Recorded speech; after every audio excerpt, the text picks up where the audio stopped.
ಇನ್ನು ಜನತಾದಳ ಪಕ್ಷದ ಬಗ್ಗೆ ಡಿಸಿಎಂ ಡಿಕೆ ಶಿವಕುಮಾರ್ ಹೇಳಿಕೆ, ಡಿಸಿಎಂ ಡಿಕೆಶಿ ಹೇಳಿಕೆಗೆ ನಿಖಿಲ್ ಕುಮಾರಸ್ವಾಮಿ ಹೇಳಿಕೆಯನ್ನ ಕೊಟ್ಟಿದ್ದಾರೆ. ನಮ್ಮ ಬಗ್ಗೆ ಚಿಂತೆ ಮಾಡೋದು ಬಿಡಿ ಅಂತ ಡಿಕೆಶಿಗೆ ನಿಖಿಲ್ ಟಾಂಗ್ ಅನ್ನ ಕೊಟ್ಟಿರುವಂತದ್ದು. ನಿಖಿಲ್ ಕುಮಾರಸ್ವಾಮಿ ಸ್ಟೇಟಸ್ ಬಗ್ಗೆ ಮಾತನಾಡಿದ ಡಿಸಿಎಂ ಡಿಕೆ ಶಿವಕುಮಾರ್ ವಿಚಾರಕ್ಕೆ ಸಂಬಂಧಪಟ್ಟಂತೆ ಇದಕ್ಕೆ ತಿರುಗೇಟನ್ನ ಕೊಟ್ಟಿದ್ದಾರೆ. ನಿಖಿಲ್ ಕುಮಾರಸ್ವಾಮಿ ಅವರು ಡಿಸಿಎಂ ಡಿಕೆಶಿ ಹೇಳಿಕೆಗೆ ನಿಖಿಲ್ ಕುಮಾರಸ್ವಾಮಿ ಟಾಂಗ್ ಅನ್ನ ಕೊಟ್ಟಿರುವಂತದ್ದು. ನಮ್ಮ ಬಗ್ಗೆ ಚಿಂತೆ ಮಾಡೋದು ಬಿಟ್ಬಿಡಿ ಅಂತ ಡಿಕೆಶಿಗೆ ನಿಖಿಲ್ ಟಾಂಗ್ ಅನ್ನ ಕೊಟ್ಟಿದ್ದಾರೆ. ನಿಖಿಲ್ ಕುಮಾರಸ್ವಾಮಿ ಸ್ಟೇಟಸ್ ಬಗ್ಗೆ ಮಾತನಾಡಿದ್ರು ಡಿಸಿಎಂ ಡಿಕೆ ಶಿವಕುಮಾರ್. ನಿಮ್ಮ ಡಿಸಿಎಂ ಸ್ಟೇಟಸ್ ನಾಡಿನ ಜನತೆ ಕೊಟ್ಟಿರೋ ಭಿಕ್ಷೆ ಅಂತ ಹೇಳಿದ್ದಾರೆ. ಅಧಿಕಾರ ಇದ್ದಾಗ ದುರಹಂಕಾರ, ದುಡ್ಡಿನ ಮದ ಇಲ್ಲದೆ ಸರ್ಕಾರವನ್ನ ಮಾಡಿ ಡಿಸಿಎಂ ವಿರುದ್ಧ ಏಕವಚನದಲ್ಲಿ ನಿಖಿಲ್ ಕುಮಾರಸ್ವಾಮಿ ವಾಗ್ದಾಳಿಯನ್ನ ನಡೆಸಿರುವಂತದ್ದು. ಡಿಸಿಎಂ ಡಿಕೆ ಶಿವಕುಮಾರ್ಗೆ ನಿಖಿಲ್ ಕುಮಾರಸ್ವಾಮಿ ತಿರುಗೇಟನ್ನ ಕೊಟ್ಟಿದ್ದಾರೆ. ಅದು ಕೂಡ ಏಕವಚನದಲ್ಲಿ. ಅಧಿಕಾರ ಇದ್ದಂಥ ಸಂದರ್ಭದಲ್ಲಿ ದುರಾಹಂಕಾರದಲ್ಲಿ, ದುಡ್ಡಿನ ಮದದಲ್ಲಿ ಸರ್ಕಾರವನ್ನ ನಡೆಸೋದನ್ನ ಬಿಡಿ ಅಂತ ಟಾಂಗ್ ಅನ್ನ ಕೊಟ್ಟಿದ್ದಾರೆ. ನಿನ್ನೆಯ ದಿನ ತುಮಕೂರಿನಲ್ಲಿ ಸರ್ಕಾರಿ ಕಾರ್ಯಕ್ರಮ ಆಯೋಜನೆ ಮಾಡಿಕೊಂಡು ಸಾಧನಾ ಸಮಾವೇಶ ಅಂತ ಹೆಸರು ಕೊಟ್ಕೊಂಡು ನಿನ್ನೆಯ ದಿನ ಮುಖ್ಯಮಂತ್ರಿಗಳು, ಉಪಮುಖ್ಯಮಂತ್ರಿಗಳ ಆದಿಯಾಗಿ ಸಂಪೂರ್ಣ ಸಚಿವ ಸಂಪುಟವು ಕೂಡ ನಿನ್ನೆ ತುಮಕೂರಿನಲ್ಲಿ ಮಾತನಾಡಿರ್ತಕ್ಕಂಥ ಎಲ್ಲ ವಿಚಾರವನ್ನ ಕೇಳಿದ್ದೀನಿ.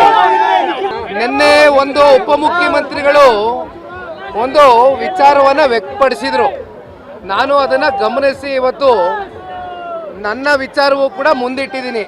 ಜನತಾದಳ ಪಕ್ಷ ಕೇವಲ 17 ಸ್ಥಾನವನ್ನ ಪಡ್ಕೊಂಡು ಬಹಳ ಅತ್ಯಂತ ಕಮ್ಮಿ ಸಂಖ್ಯೆಗೆ ಇಳಿದು ಬಿಟ್ಟಿದೆ ಅಂತಕ್ಕಂಥದ್ದನ್ನ ಡಿಕೆ ಶಿವಕುಮಾರ್ ಅವ್ರು ಮಾತಾಡಿದ್ನ ನೋಡಿ ನಾನೊಂದು ಪ್ರಶ್ನೆ ಅವ್ರಿಗೆ ಕೇಳಲಿಕ್ಕೆ ಬಯಸ್ತೇನೆ. 136 ಜನ ಶಾಸಕರನ್ನ ಹೊಂದಿರತಕ್ಕಂಥ ಕಾಂಗ್ರೆಸ್ನ ಪಕ್ಷದ ಉಪಮುಖ್ಯಮಂತ್ರಿಗಳು, ಅದೆಂಥದ್ದು ಅವ್ರದ್ದು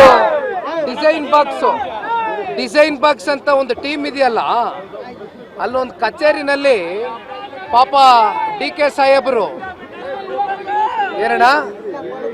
ಡಿಕೆ ಶಿವಕುಮಾರ್ ಎಂಬುವ ನಾನು ಅಂತ ಹಾಕೊಂಡಿದ್ದಾರೆ. ಆದ್ರೆ ಮುಂದೋದ ಮೇಲೆ ಏನು ಅಂತ ಗೊತ್ತಾಗ್ತಾ ಇಲ್ಲ ಜನಕ್ಕೆ. ಅದಕ್ಕೆ ಪ್ರಶ್ನೆ ಕೇಳಿದ್ದೀನಿ, ನಮ್ಮ ಬಗ್ಗೆ ಚಿಂತೆ ಮಾಡೋದು ಬಿಡ್ಲಿ. ಇವತ್ತು ಇನ್ನೂ ಒಂದು ಮಾತು ನಾನು ನೋಡಿದೆ ಗಾಡಿಯಲ್ಲಿ ಬರ್ತಾ, ಈಗ ಪಾಪ ನಿಖಿಲ್ ಕುಮಾರಸ್ವಾಮಿ ಸ್ಟೇಟಸ್ ಬಗ್ಗೆ ಪ್ರಶ್ನೆ ಮಾಡಿದ್ದಾರೆ. ಸಾಹೇಬರು ನನ್ನ ಸ್ಟೇಟಸ್ ಬಗ್ಗೆ ಪ್ರಶ್ನೆ ಮಾಡಿದ್ದಾರೆ.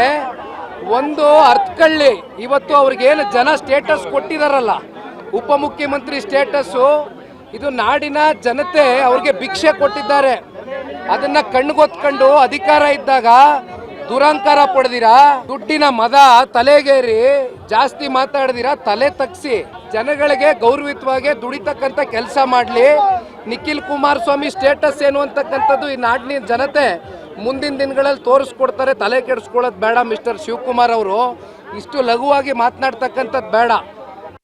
ನಿನ್ನೆಯ ದಿನ ಎಸ್ ನೋಡಿ, ಜನ ಕೊಟ್ಟಿರುವಂತದ್ದು ಅಧಿಕಾರ ಅನ್ನೋದು ಭಿಕ್ಷೆಯನ್ನ ಕೊಟ್ಟಿದ್ದಾರೆ. ಅಧಿಕಾರಕ್ಕೆ ಬಂದಂತಹ ಸಂದರ್ಭದಲ್ಲಿ ದುರಹಂಕಾರದಲ್ಲಿ ಅಥವಾ ದುಡ್ಡಿನ ಮದದಲ್ಲಿ ಸರ್ಕಾರವನ್ನ ನಡೆಸೋದನ್ನ ಬಿಟ್ಟು ಕರೆಕ್ಟ್ ಆಗಿ ಸರ್ಕಾರವನ್ನ ಮಾಡ್ಲಿ. ಸಾಧನಾ ಸಮಾವೇಶವನ್ನ ಮಾಡಿದ್ರು ತುಮಕೂರಲ್ಲಿ, ಆ ಸಂದರ್ಭದಲ್ಲೂ ಕೂಡ ಮಾತನಾಡಿದ್ದಾರೆ.